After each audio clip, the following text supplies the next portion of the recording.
ونعوذ بالله من شرور أنفسنا ومن سيئات أعمالنا من يهده الله فلا مضل له ومن يضلله فلا هادي له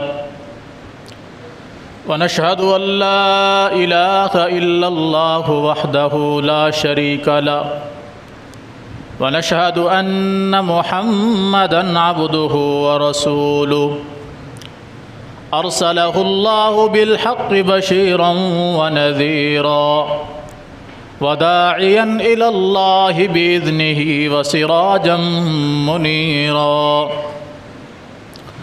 أما بعد فأعوذ بالله السميع العليم من الشيطان الرجيم بسم الله الرحمن الرحيم يا أيها الناس اتقوا ربكم الذي خلقكم من نفس واحدة وخلق منها زوجها وبث منهما رجالا كثيرا ونساء واتقوا الله الذي تساءلون به والأرحام إن الله كان عليكم رقيبا يا أيها الذين آمنوا اتقوا الله وقولوا قولا سديدا يصلح لكم أعمالكم ويغفر لكم ذنوبكم ومن يطع الله ورسوله فقد فاز فوزا عظيما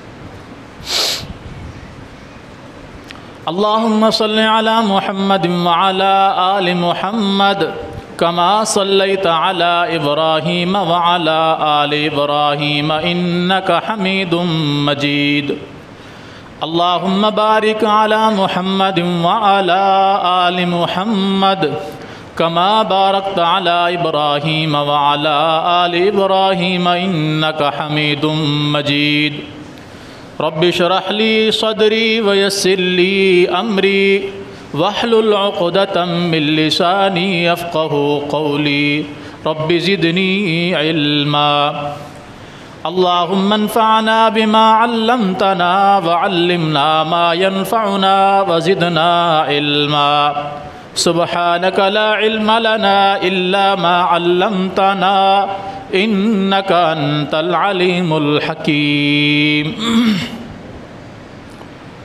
ہر قسم کی حمد و ثنا اللہ جل جلالہ کے لیے، بے شمار بے حد و حساب درود و سلام ہوں امام الانبیاء سید الانبیاء جناب محمد الرسول اللہ صلی اللہ علیہ وآلہ وصحبہ وسلم کی ذات گرامی پر۔ اللہ رب العالمین نے زمین و آسمان پیدا فرمائے اور اس کے اندر رہنے والی تمام مخلوقات کو پیدا فرمایا۔ پھر اللہ رب العالمین نے فرشتوں سے ایک بات کہی کہ میں زمین کے اندر انسان کو پیدا کرنے والا ہوں۔ انسانوں سے پہلے اس زمین کے اندر اللہ کی مخلوقات میں سے جنات موجود تھے۔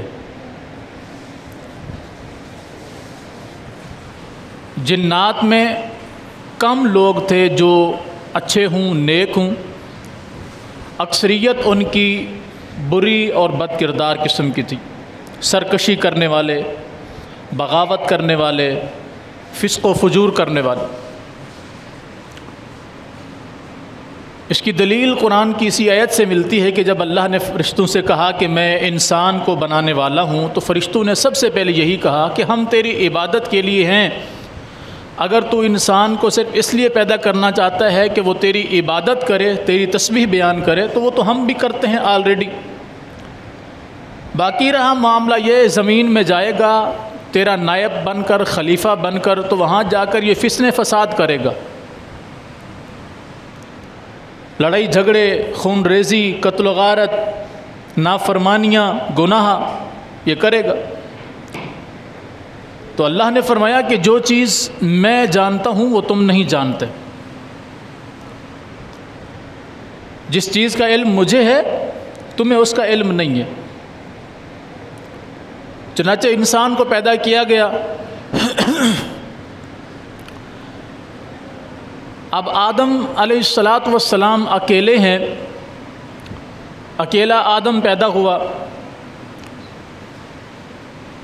تو صاف ظاہر ہے اس کے لیے اس کی ہم سفر کی بھی ضرورت تھی۔ تو ان کی بائیں پسلی سے اللہ رب العالمین نے انسانوں کی ماں سیدہ حوا علیہ السلام کو پیدا فرمایا، پھر اسے اس کی بیوی بنا دیا۔ خود قرآن میں اللہ نے یہ بات بیان فرمائی کہ ہم نے تمہیں ایک جان سے پیدا کیا، پھر اسی سے اس کی بیوی پیدا کی، پھر ان میاں بیوی سے زمین کے اندر بہت ساری مخلوق پیدا کی،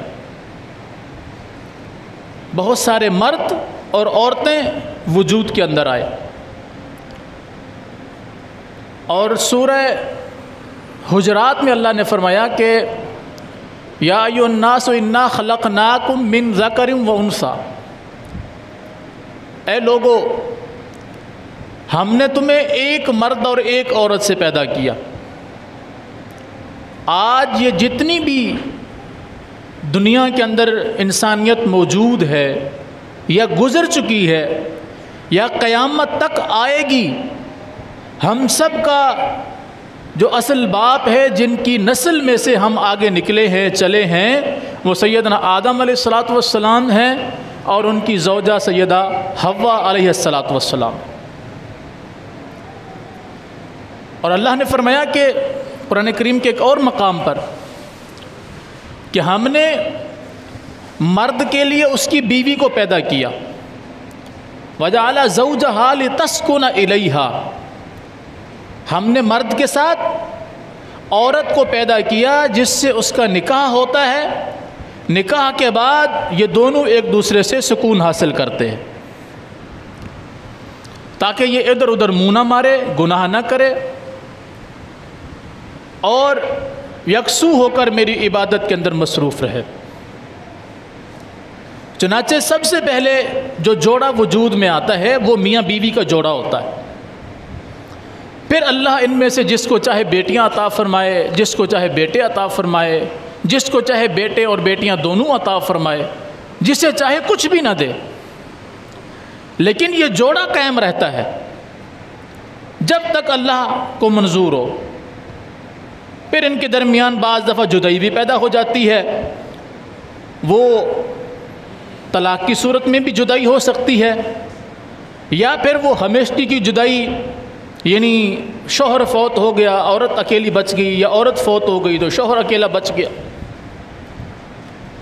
لیکن کم از کم جب تک یہ دونوں موجود ہوتے ہیں تو دونوں ایک دوسرے کا سہارا ہوتے ہیں۔ اور آپ اندازہ لگائیں، نبی مکرم صلی اللہ علیہ وسلم نے فرمایا کہ ساری دنیا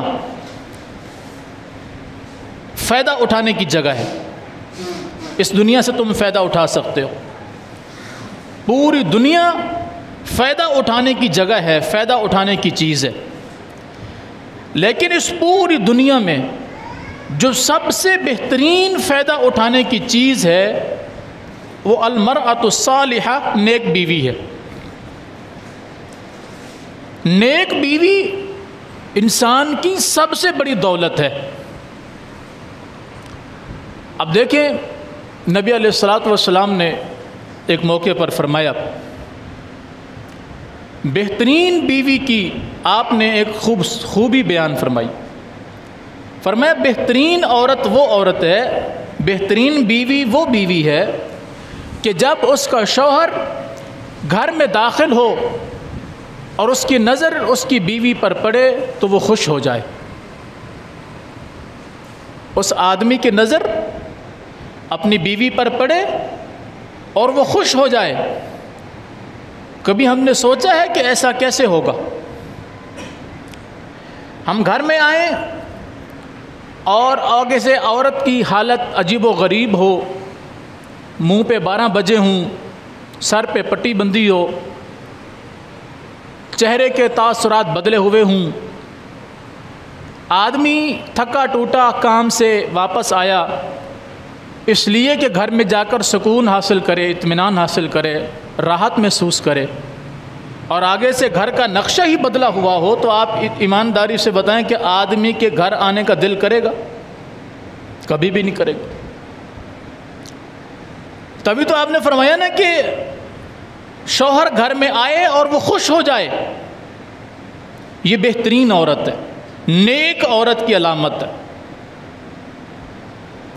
اور ایک اور حدیث میں نبی مکرم صلی اللہ علیہ وسلم نے فرمایا کہ ایسی عورت صلت خمسہا، 5 وقت کی نماز پڑھتی ہے، صامت شہرہا، رمضان المبارک کا مہینہ آتا ہے اس کے روزے رکھتی ہے، حسنت فرجہا، اپنی عزت کی حفاظت کرتی ہے، طاعت بالہا، اپنے شوہر کی فرما برداری کرتی ہے۔ کتنی خوبیاں ہو گئی؟ 4 خوبیاں۔ 5 وقت کی نماز پڑھتی ہے، رمضان کے روزے رکھتی ہے، اپنی عزت کی حفاظت کرتی ہے، شوہر موجود ہو تب بھی، نہ موجود ہو تب بھی، وہ اپنی عزت بیچنے والی نہیں ہے، خراب کرنے والی نہیں ہے، امانت میں خیانت کرنے والی نہیں ہے، اور اپنے شوہر کی فرما برداری کرتی ہے۔ نبی علیہ الصلوۃ والسلام نے فرمایا قیامت کے دن اللہ اس کو حکم دے گا جنت کے جس دروازے میں سے چاہے داخل ہو جا، جس دروازے میں سے۔ 8 دروازے ہیں جنت کے، 8 دروازے، اور ایسی خوش نصیب عورت کے لیے حکم کیا ہوگا کہ جنت کے جس دروازے سے چاہے داخل ہو جائے، کوئی اس کو یہ نہیں کہے گا کہ اس دروازے سے نہیں، اس دروازے سے نہیں، جس دروازے سے چاہے وہ داخل ہو جائے۔ اس کے اندر یہ خوبیاں ہونی چاہیے، نماز کی بھی پابند ہو، روزے بھی رکھتی ہو، شوہر کی فرما بردار بھی ہو، اپنی عزت کی حفاظت کرنے والی بھی ہو۔ اور نبی علیہ الصلوۃ والسلام نے ایک سوال کے جواب میں ارشاد فرمایا، جب آپ سے پوچھا گیا نا بیوی کا عورت پر کیا حق ہے، تو نبی علیہ الصلوۃ والسلام نے فرمایا کہ جو تو کھائے وہ اسے بھی کھلا۔ مرد کو حکم دیا جو تم کھاؤ وہ اپنی بیوی کو بھی کھلاؤ، جب تم لباس پہنو، مطلب تم اپنے نئے کپڑے خریدتے ہو، اچھے لباس خریدتے ہو، تو اسے بھی خرید کر دو، اس کے چہرے پر کبھی نہ مارو، اس کو گالم گلوچ نہ کرو، اور اس کو کوئی ایسی چوٹ نہ مارو کہ اس کی ہڈی ٹوٹ جائے۔ یہ مرد پر عورت کے حقوق ہیں، جو وہ خود کھائے اپنی بیوی کو کھلائے، خود پہنے اپنی بیوی کو پہنائے، اور اس کو گالیاں نہ دے۔ ہماری تو ابتدائی گالم گلوچ سے ہوتی ہے اور ہم اس کی 7 نسلوں تک کو شمار کر دیتے، تیرے بڑے بھی ایسے تھے، ان کے بڑے بھی ایسے، ان کی ایسی کی ایسی، اور پھر ایسی گالیاں کہ اللہ کی پناہ، غلیظ قسم کی گالیاں ہماری زبان پر ہوتی ہیں۔ کیوں؟ ہم مرد ہیں۔ مرد کا مطلب یہ تو ہرگز نہیں ہے کہ ہم گالم گلوچ کرنے والے ہوں۔ واضح فرمایا جو تم کھاؤ اسے کھلاؤ، جو تم پہنو اسے پہناؤ، اس کو گالی نہ دو، اس کے چہرے پر نہ مارو، اور ایسی مار نہ مارو کہ اس کی کوئی ہڈی ٹوٹے، یعنی ہلکی پھلکی ڈانٹ ڈپٹ ہوتی ہے، چلتی ہے۔ اگر کبھی کوئی زیادہ پریشانی بھی آ گئی ہے تو اپنا بستر علیحدہ کر لو، کچھ دن کے لیے اپنا بستر علیحدہ کر دو، اسے سمجھانے کے لیے، یہ نہیں کہ گھر چھوڑ کے چلے جاؤ۔ اس میں جو حقوق آپ نے بیان فرمایا نا، عورت کے مرد کے اوپر کیا حقوق ہیں، ان میں سے یہ حق بھی ہے کہ گھر چھوڑ کر نہ جاؤ۔ بیوی سے ناراضگی ہو گئی ہے، بندہ گھر ہی چھوڑ کے چلا جائے؟ جب آدمی گھر چھوڑ کر نکل جائے گا تو شیطان کو اور زیادہ موقع ملے گا ان دونوں کے درمیان جدائی پیدا کرنے کا، ان کے درمیان اختلاف پیدا کرنے کا اسے راستہ مل جائے گا۔ اس لیے آپ نے فرمایا کہ اپنے گھر کو چھوڑ کر نہ جاؤ، وہیں اپنا بستر علیحدہ کر دو، علیحدہ سو جاؤ۔ ایک تادیبی کارروائی ہے سمجھانے کے لیے۔ اور فرمایا کہ مرد کی عورت پر کیا حقوق ہیں۔ ویسے تو یہ دونوں الگ الگ ایسے موضوع ہیں کہ اس پر گھنٹوں بات کی جا سکتی ہے، مختصر ہم چند باتیں سمجھنے کی کوشش کریں گے۔ فرمایا مرد کا عورت پر یہ حق ہے کہ جب وہ اس کو دیکھے تو خوش ہو جائے، یعنی عورت اپنے مرد کے لیے تیار رہے کہ جب اس کا مرد اس کو دیکھے وہ خوش ہو جائے، اس کی اطاعت و فرما برداری کرے، اس کی غیر موجودگی میں دو چیزوں کی حفاظت کرے، اس کے گھر کی بھی عزت کی بھی، اپنی عزت کی بھی حفاظت کرے، اس کے مال اور اس کے گھر کی بھی حفاظت کرے۔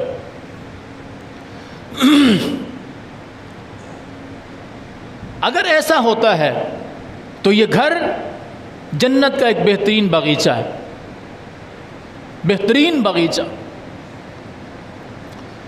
لڑائی جھگڑا میاں بیوی کے درمیان ہو جاتا ہے، کوئی بڑی بات نہیں ہے، اس لیے کہ جہاں محبت زیادہ ہوتی ہے وہاں شرارتیں بھی زیادہ ہوتی ہیں، لڑانے والے لوگ بھی زیادہ ہوتے ہیں۔ اس کا حل یہ ہے کہ آپس میں بیٹھ کر دونوں میاں بیوی اس معاملے کو حل کریں۔ اگر اللہ نہ کرے کبھی بات بڑھ جائے تو اس کا قرآن نے حکم دیا کہ ایک فیصلہ کرنے والا مرد والوں کی طرف سے، ایک فیصلہ کرنے والا عورت والوں کی طرف سے بلا کر ان کی باتیں سنیں اور ان کے درمیان فیصلہ کریں۔ ان یرید اصلاحا یوفق اللہ بینہما، یہ جو فیصلہ کرنے کے لیے آئے ہیں، مرد کی طرف سے بھی ایک آدمی آیا، عورت کی طرف سے بھی ایک آدمی آیا، ان دونوں نے آ کر ان دونوں کی گفتگو کو سنا، جس کا جرم تھا اس کے ذمے لگایا۔ اللہ فرماتا ہے اگر یہ دونوں فیصلہ کرنے والے اصلاح کی نیت رکھتے ہوں گے نا، اللہ ان کی موافقت کرے گا، یعنی گھر اجڑنے سے بچ جائے گا، گھر اجڑے گا نہیں۔ ورنہ طلاقیں ہو جاتی ہیں، مرد کو بھی دوسری بیوی مل جاتی ہے، عورت کو بھی دوسرا شوہر مل جاتا ہے۔ ذلیل کون ہوتے ہیں؟ بچے، اولاد ذلیل ہو جاتی ہے، پریشان ہو جاتی ہے۔ اور ایسا آپ نے اکثر سنا ہوگا کہ ستیلی ماں نے بچوں کو مارا یا ستیلے باپ نے بچوں کو مارا۔ اس کی وجہ یہ ہے کہ اپنی اولاد نہیں ہے، اپنی اولاد کی ماں بھی فکر کرتی ہے، باپ بھی فکر کرتا ہے۔ تو نبی مکرم صلی اللہ علیہ وسلم نے بہترین فارمولہ کیا بیان فرمایا؟ مرد کی ذمہ داریاں لگائیں تمہارے اوپر، یہ ذمہ داریاں ہیں، عورت کی بھی ذمہ داریاں لگائیں تمہارے اوپر، یہ ذمہ داریاں، تم ان کو لے کے چلو اور تم ان کو لے کے چلو۔ خود نبی مکرم صلی اللہ علیہ وسلم کے گھر میں بھی کبھی کبھار اس طرح کا معاملہ پیش آ جاتا تھا۔ اما عائشہ رضی اللہ تعالیٰ عنہ بیان فرماتی ہیں کہ زیادہ تر میں رسول اللہ صلی اللہ علیہ وسلم سے کسی بات پر ناراض ہوتی تھی، اور بعد میں آپ مجھے فرماتے تھے عائشہ جس دن تم ناراض ہوتی ہو نا مجھے پتہ چل جاتا ہے آج تم مجھ سے ناراض ہو۔ اماں جی نے پوچھا اللہ کے رسول آپ کو کیسے پتہ چلتا ہے کہ میں آپ سے ناراض ہوں؟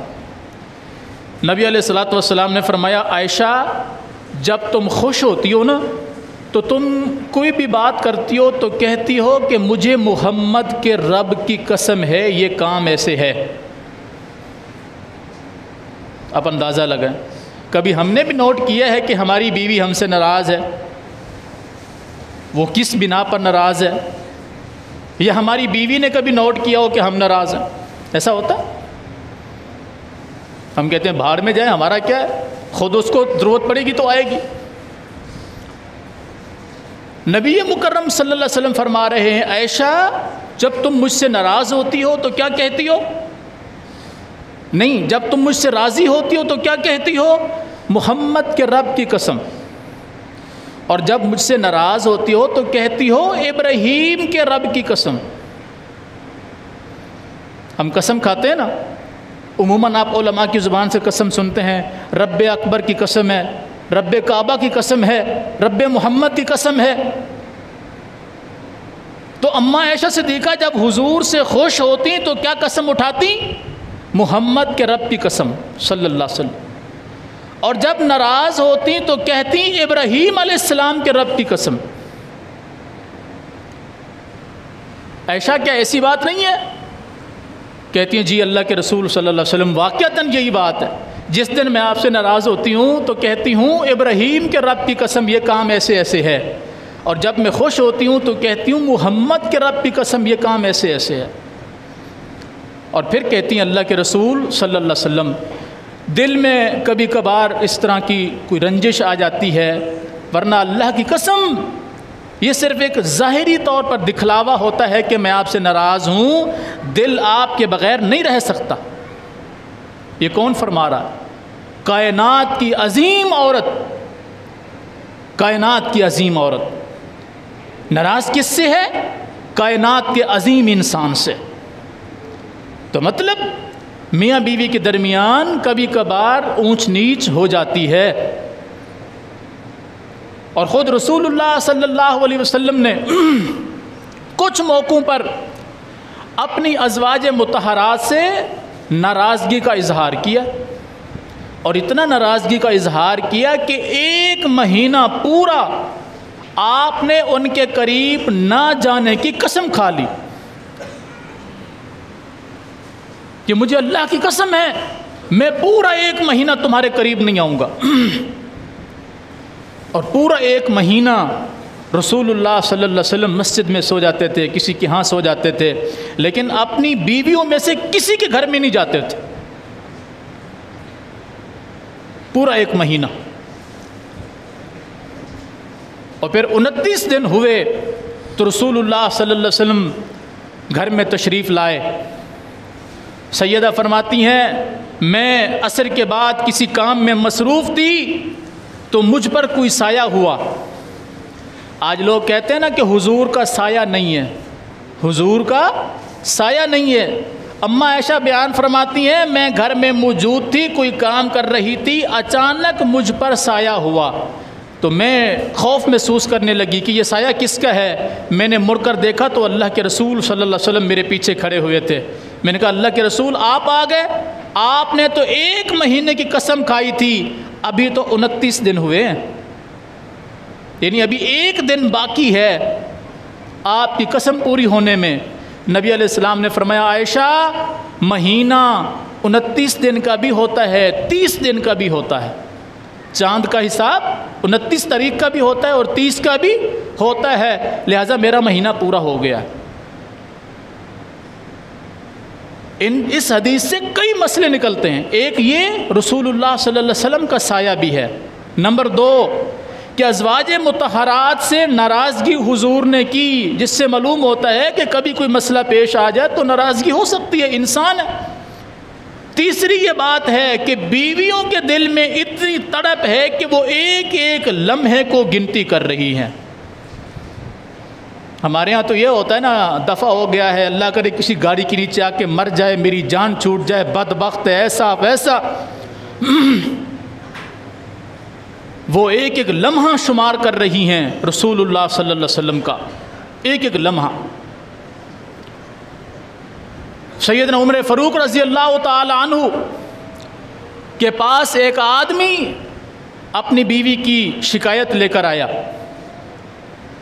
کسی بات پر ان کے درمیان اختلاف ہو گیا، تو وہ کہنے لگا میں جاتا ہوں امیر المومنین سے تمہاری شکایت کرتا ہوں کہ تم میری نافرمان ہو، تم میری بات نہیں مانتی، میرے ساتھ بدتمیزی کرتی ہو، میں جا کر فاروق اعظم سے تمہاری شکایت کرتا ہوں۔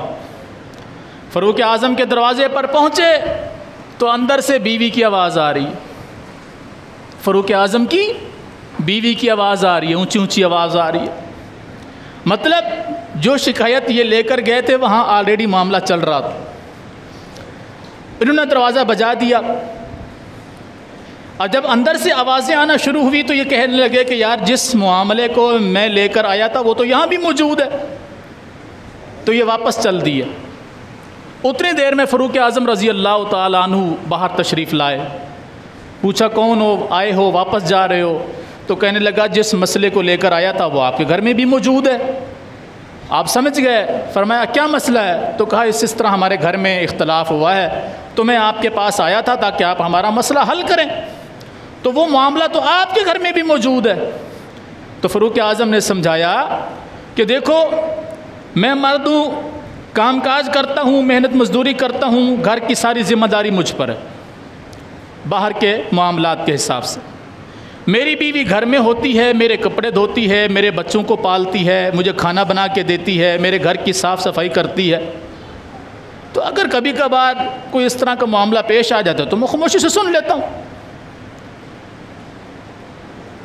یعنی ایسا نہیں ہے کہ وہ میری بیوی ہے تو لہٰذا میرے سامنے بول نہیں سکتی، میری بیوی ہے تو میرے ساتھ جھگڑ نہیں سکتی، میری بیوی ہے تو میرے سامنے آنکھ نہیں اٹھا سکتی. ایسا معاملہ نہیں ہے. مرد ہے تو بالکل ہے، اس کے اندر غیرت بھی ہے، اس کے اندر ہمت بھی ہے، اس کے اندر طاقت بھی ہے، اس کے اندر جگر بھی ہے. مگر ہے تو وہ بھی انسان نہ جو ہمارے گھر میں ہے کہ نہیں ہے. تو وہ بھی انسان، وہ بھی کھاتی پیتی ہے، اس کے اندر بھی غیرت آتی ہے، اس کے اندر بھی جو ہے وہ جذبات ابھرتے ہیں، پریشانی آتی ہے، اور شکوہ شکایت اس کو بھی ہوتا ہے. ہم جو ساری رات گھر میں نہ آئیں، اور ہم چاہتے یہ ہے کہ جب ہم گھر میں جائیں ہماری بیوی ہر وقت بالکل بن سنور کر تیار ہو کر بیٹھی ہوئی ہو، جب ہم جائیں ہماری نظر اس پر پڑے تو ہم خوش ہو جائیں. وہ نہیں چاہتی کہ میرا شوہر جب گھر میں آئے تو بندے کا بچہ بن کے آئے. کیا خیال؟ وہ نہیں چاہتی. حضرت عبداللہ بن عباس رضی اللہ تعالیٰ عنہ سے کسی نے پوچھا کہ آپ یہ نہا دھو کر تیار ہو کر کہیں جا رہے ہیں؟ کہا نہیں. تو کہا حضرت یہ تیار ہو کر پھر آپ کہاں جا رہے ہیں؟ تو کہا اپنے گھر میں جا رہا ہوں. تو کہنے لگا حضرت اب نہ نہانا دھونا بھی تھا، تیار بھی ہونا تھا تو گھر میں جا کر ہوتے. تو عبداللہ بن عباس فرماتے ہیں جیسے میں چاہتا ہوں نا کہ میں گھر میں جاؤں تو میری بیوی میرے لیے تیار ہو کر بیٹھی ہوئی ہو، کیا اس کا حق نہیں بنتا کہ میں بھی تیار ہو کر جاؤں؟ آج ہماری زبان میں سمجھیں کہ ہماری حالت یہ ہے کہ نمو نمتھا جمیں جین پہاڑوں لتھا. ہماری حالت اگر ایسی ہو کہ ہم گھر میں جائیں اور اسی طرح ہمارے منہ پہ 12 بجے ہوئے ہوں، کام کاج کی تھکاوٹ کا غصہ ہم جا کر گھر والی پہ اتاریں تو آگے سے ری ایکشن کیا ہوگا؟ اگر تو وہ سمجھدار ہوگی تو خاموش ہو جائے گی بیچاری، ورنہ ہم 2 کہیں گے 4 سنائے گی.